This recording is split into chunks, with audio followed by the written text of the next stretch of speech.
For this story, I should like to invite you to the theatre. Not to occupy a seat in the stalls, nor the royal circle, nor even the upper circle, nor the gallery, but to visit backstage. This is an area of great bustle and activity, of noise and excitement, of unlimited hard work, and a certain very limited amount of glamour during the show, as I'm sure you realize. But our visit is to be after the performance, when the curtain has fallen, when the actors and the stage staff have left, when the theatre is dark, and backstage is a very different place. Good evening, sir. Good evening. And, can I help you? My name's Paul Gillis. Miss Chandler asked me to meet her here. Oh, yes, sir. Yeah, Miss Chandler left word you'd be round. She's waiting in her dressing room. I'll take you down. I'm Harry, by the way. Theatre fireman. Well, hello, Harry. Pleased to meet you. You too, sir. Just a tick.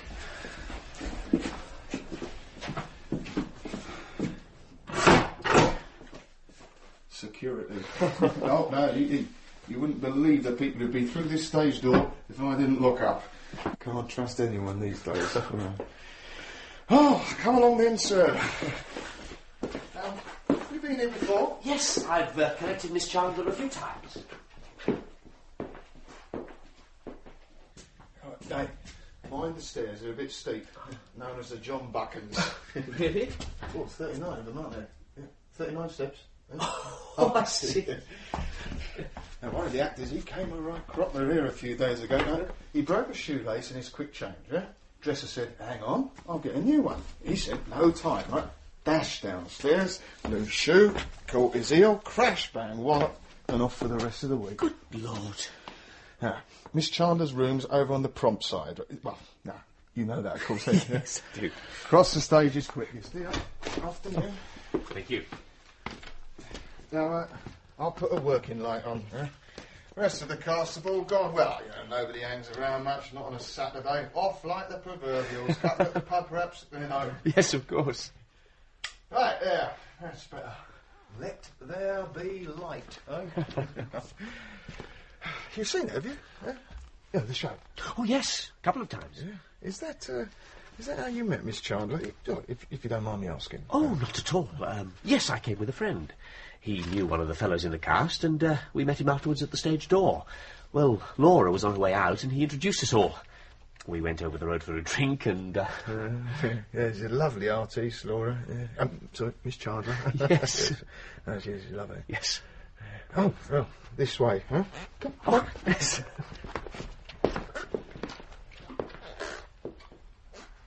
Here we are. You are now on the stage. Well, so I am. Well, it's much smaller than I thought it would be, seeing it from out there. The magic of the footlights, Mr. Gower. Gillis. Yeah, I was quoting. Sorry. Now, hey, you hang on here, sir. I shan't be a ticker. Right. I'll just make sure that she's ready. Right, Miss Chandler, your friends arrived. So... Testing, 1, 2, 1, 2, 1, 2, 1, 2, 1, 2, testing. Go music.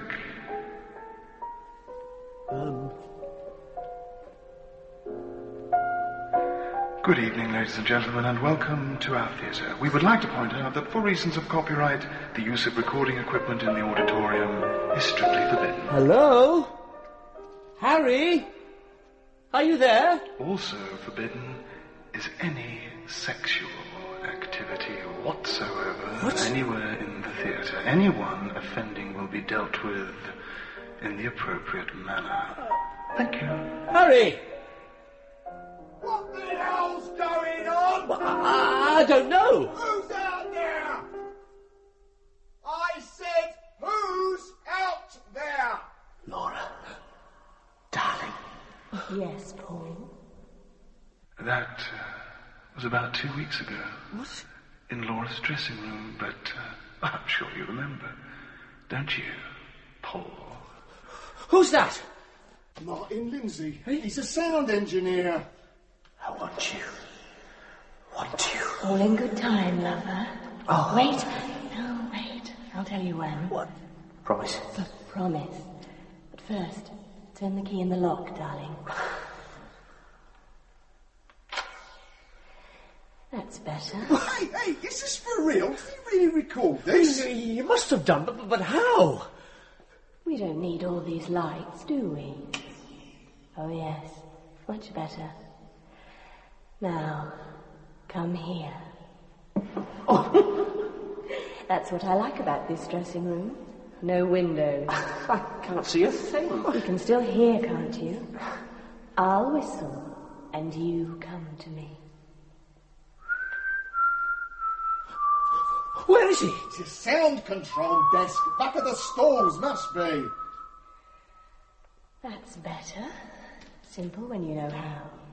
Yes. Yes. No. Back off. No hurry. Oh, God. Just give me your hand.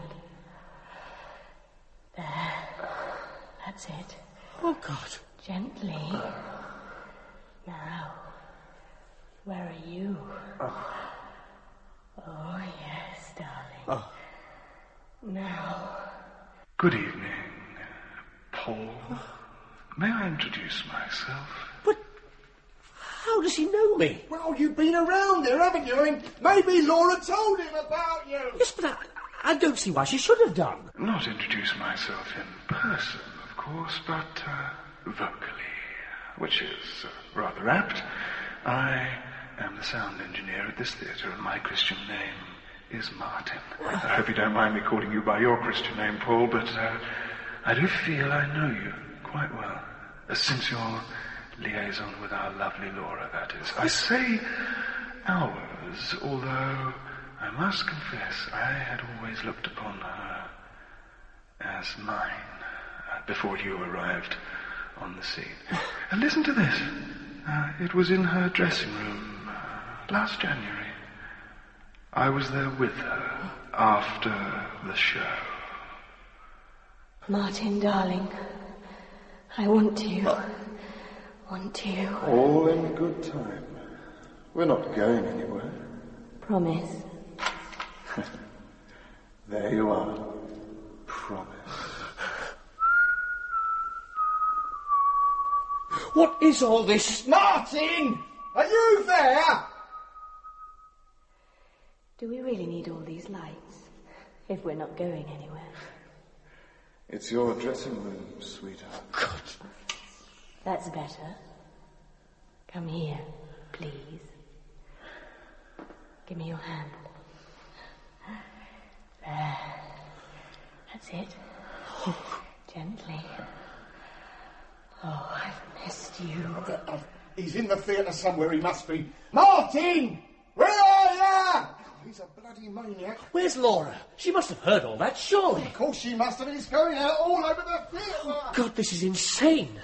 So, you see, Paul, I was there first.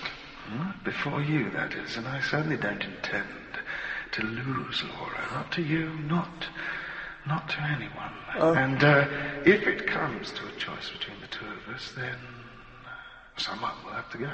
And it is not going to be me. So get out, Paul, before I take you out. He's out of his mind. Come on. We've got to find Miss Chandler before he does. Where is she? It's her dressing room. It's number 7. It's past the green room. End of the corridor. Miss Chandler. Miss Chandler, are you there?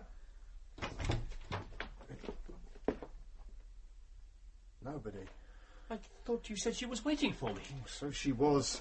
And she hasn't left the theatre as far as I know. Not by the stage door anywhere. I've been on duty there since the end of the show. What are we going to do now? We'll go back to the stage door and call the police. He's a nutter, that Martin. There's no telling what he might get up to, and I don't want to be alone around here when he does. I think we deserve the strong arm of the law around us. Thank you very much. What about Laura? We'll put a call over the tannoy. If she's anywhere in the theatre, she'll hear it. Right. And, well, if that doesn't work, we'll call her flat, yeah? See if she's gone back there, and then do a proper search around when the police arrive. So, that's it then. No sign of your Miss Chandler? Oh, Sergeant, I'd say she must have left straight after the show and I missed her with everyone else going out at the same time. But why did she leave the message for me to meet her here? Oh, search me. Why don't you try her telephone number again? Yeah, OK. So, no sign of your Mr. Lindsay either, then? Oh, what, Martin? No. No, I reckon he must have been in the theatre all the time. At the sound desk, back of the stalls. He's got all the controls back there. Yes, I know. I've seen the show. Yeah, oh, wait. It's ringing. Ah, Miss Chandler. Oh, thank God. Let me speak to her. No, sorry, it's not her. It's the answer phone. May I? Yeah, thanks. Hello, Miss Chandler. Bow Street Police here. Not to alarm you, but there's been some concern about your whereabouts. Would you call the station as soon as you get this message? It's 071 379 1212. Thank you. My thanks. That's all right.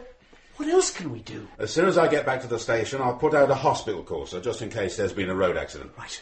And, of course, if she hasn't rung us, well, we'll send an officer round to her home. Now, I think we'd better go and take a look at that sound equipment. Well, Sergeant, here it is. Talk about the marvels of modern technology.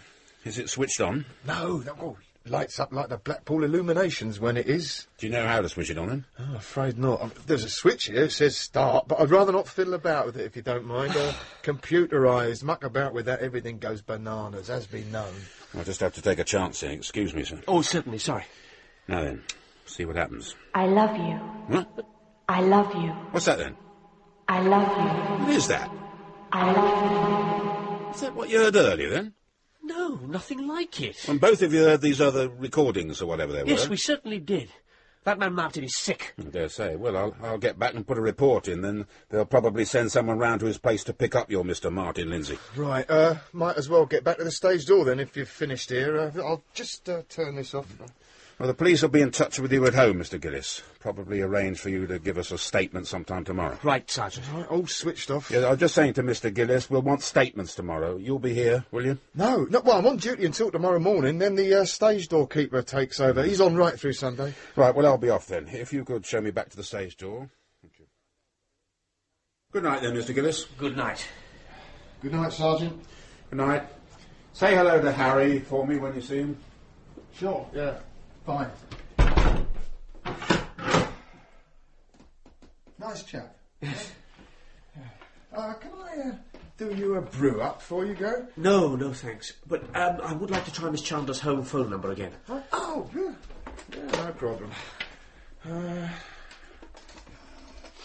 Are you sure you won't have a cuppa? No? I thought you'd need one after this. Excuse me, didn't that sergeant ask you to say hello to... Look, I'm sorry, but I thought you said your name. No, she's not there. No, answer phone's still on them. Do you want to leave a message? Didn't you hear me? I thought you said your name. Good evening, ladies and gentlemen. Welcome to our theatre. All except you, Mr. Gillis. Martin's still here? He's still in the theatre. You hang on here, huh? I'll be back in a tick. Just a minute. Yeah? What is it? I thought you said your name was Harry. Oh no, Paul. I'm not Harry. As Harry is dead. My name's Martin.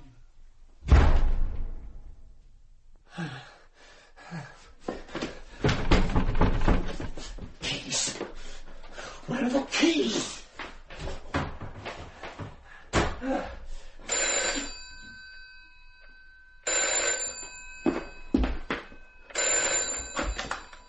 Yes? Is there somebody out there?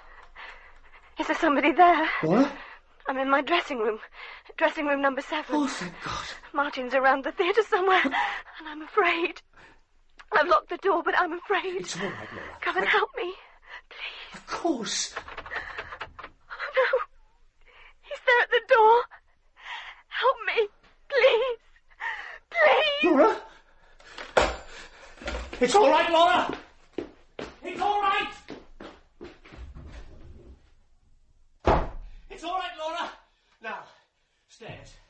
stairs down to the stage. Light! There must be a light somewhere.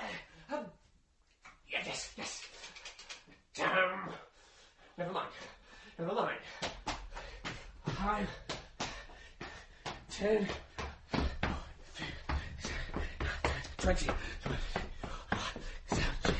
30, 3, 4, 5, 6, 7, 8. John Love Buchan. Now, where's the 40, 41, 42, 43? Where am I? While in the below stage area, for your own safety, keep clear of the revolve mechanism. Shut up! Don't run. Rule 1, never run in a theatre. It could be dangerous. Don't you ever listen. Fire exit. Open, damn you! In case of emergency, break glass. The glass is falling hour by hour. The glass will fall forever. Come on! Break! Open, damn you! Come on! Why don't you open?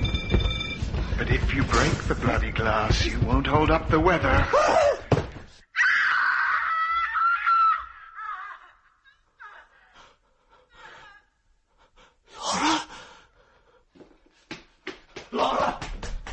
Laura! Dressing room 5, 6. Green room. Dressing room 7. Laura? Laura? Where's the light? Oh my God.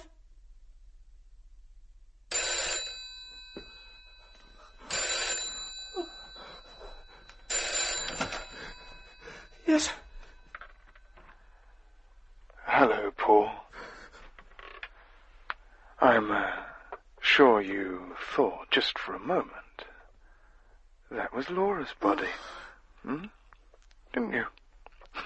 Well, surely you know it better than that. You do, don't you? Look again. Look again. It's not even a woman. It's just Harry. Sorry about that. But he had to go. It's quite painless, I think. Lots of blood there. It's a pity, I know, but I had no choice. They'd been lovers, you see. Aunt Laura must have told you that, huh? And you being so close. But it wasn't revenge, Paul. Only justice. Listen to this. Hello, Laura. Come in, Harry boy. Turn the key. Or have you got to go off on those dreary rounds of yours? Not yet. I've got time, if you have. Oh, I've always got time, Harry. Always got time for you. Remember. Now, come here.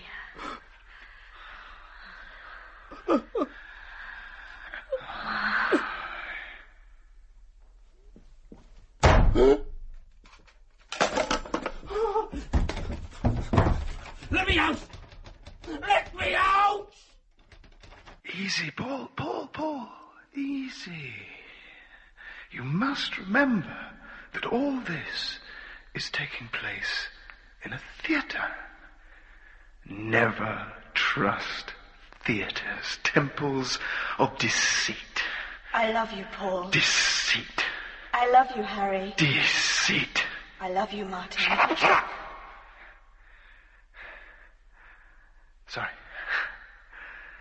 Sorry, nasty emotion, jealousy.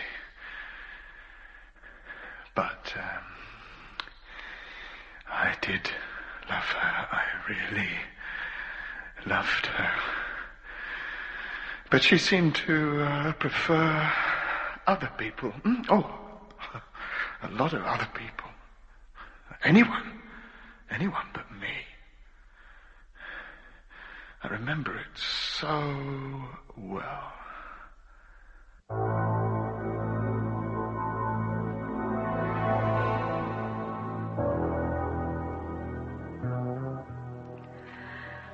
Martin, will you let me out of this room? I loved you, Laura. Can't you understand what I'm saying? Let me out. But I love you. Martin, I don't love you. I don't expect you to. No. I just want you to let me go on loving you. You let everyone else, Harry on the stage door, that electrician, the security guard. Let me out, Martin. And there used to be me. But not anymore. Why not? Is it, Paul, Laura? Paul. You're mad. I hate you. I never want you near me again. Now let me out. I am not going to let you go, Laura. I love you far too much to let Paul have you. Or anyone else. Anyone else. Ever again. Martin. You won't feel anything. Only the knife. Like Harry. And you won't be anyone else's. Ever again. Just mine, Laura. Just mine.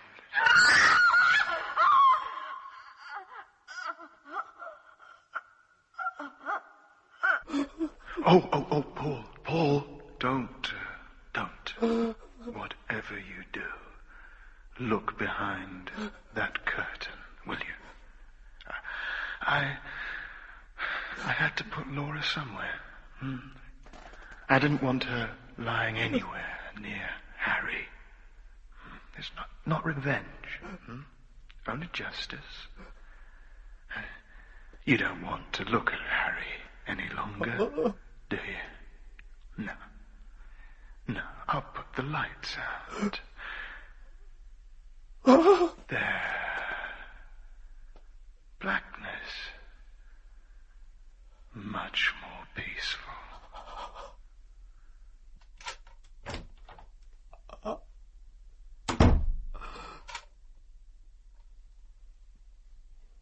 When a door closes in a darkened room, can you ever be sure, really sure, whether it was someone going out or someone coming in? Good evening, ladies and gentlemen. Due to the indisposition of Miss Laura Chandler at this evening's performance, the part of Melanie will be played by... Yes, but there'll never be anyone else quite like Laura, will there?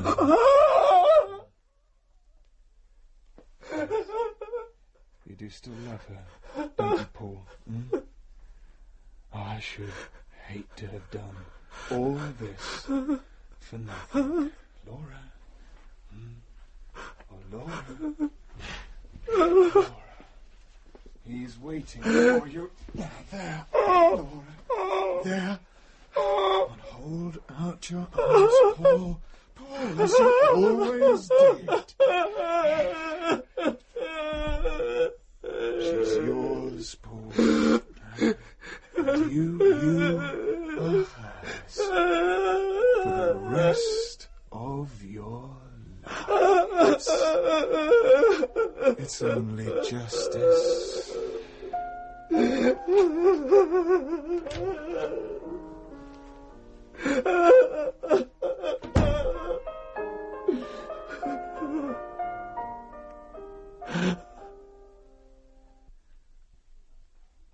Hello, Sergeant. Yeah, I thought I'd better give you a bell and let you know Miss Chandler turned up. Yeah, well, about half an hour ago, soon after you left.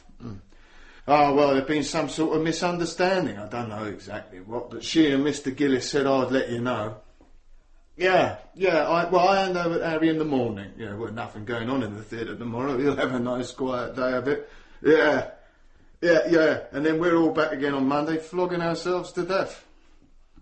But when Martin and the rest of the staff arrived on that Monday morning, the stage door was locked and bolted, and everywhere was as quiet as the grave.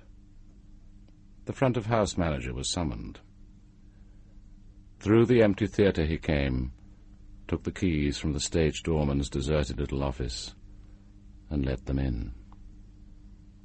Then the police were called. Let's take a look at Miss Chandler's room.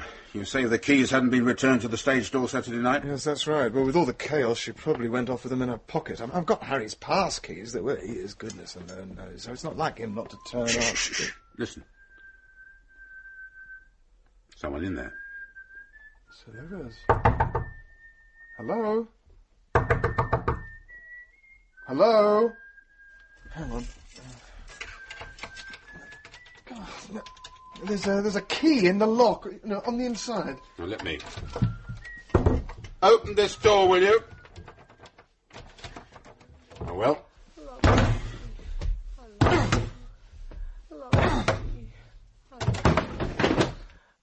Oh, darling, hold me gently. Dear God. Hold me gently. I love you. I love you. The poor man was quite mad.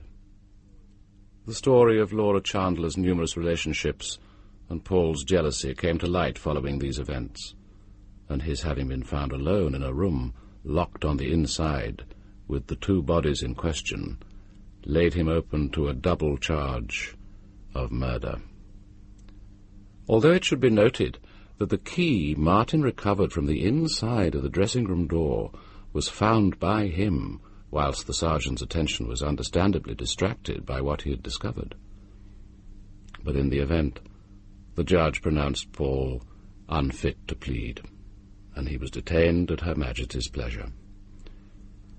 From time to time he still repeats those affectionate phrases which he seemed to have learnt by rote, but only when anything to do with the theatre is mentioned. Strange places, theatres. Nothing within their walls is ever quite what it seems. Temples of deceit, indeed. The cast was as follows: Harry Travers, Mick Ford, Paul, Keith Drinkle, Laura, Cyril Jenkins, Sergeant, Jonathan Adams. Hearing is Believing was written by Aubery Woods and directed by Jerry Jones. My name is Edward de Souza, the Man in Black. In my final story next week, a story that defies logic, you will find that hearing is very far from believing.